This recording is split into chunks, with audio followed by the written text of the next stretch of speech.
একটি খাবারে হতে পারে 10টি রোগ। আপনি জানলে অবাক হয়ে যাবেন, এই খাবারটাই কিন্তু মানুষ বেশি খায়। কি কি রোগ হবে সেটা আগে বলি, তারপরে খাবারের কথা বলবো।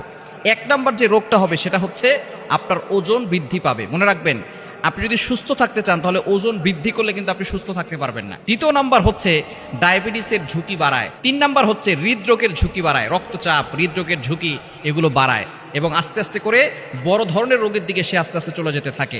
4 নাম্বার সমস্যা, তার দাঁতের বিভিন্ন ধরনের সমস্যা এইটা খাবার খেলে দেখা যায়। 5 নাম্বার সমস্যা হচ্ছে লিভারে সমস্যা হয়, লিভারে। 6 নাম্বার হচ্ছে ত্বকের বিভিন্ন সমস্যা হয়, অ্যালার্জি সমস্যা বলেন, এরপরে ত্বকে বিভিন্ন দাগ হতে পারে এবং ব্রণ হতে পারে। এই ধরনের সমস্যা তাকে বেশি ধরা দিতে পারে। এবং 7 নাম্বার সমস্যা হচ্ছে মানসিক স্বাস্থ্যের ক্ষতি হতে পারে। 8 নাম্বার হচ্ছে রোগ প্রতিরোধ ক্ষমতা হ্রাস করে ফেলে, রোগ প্রতিরোধ ক্ষমতা তার বেশি দিন থাকে না। 9 নাম্বার হচ্ছে রক্ত চলাচলে বাধা বাড়ায় এবং 10 নাম্বার হচ্ছে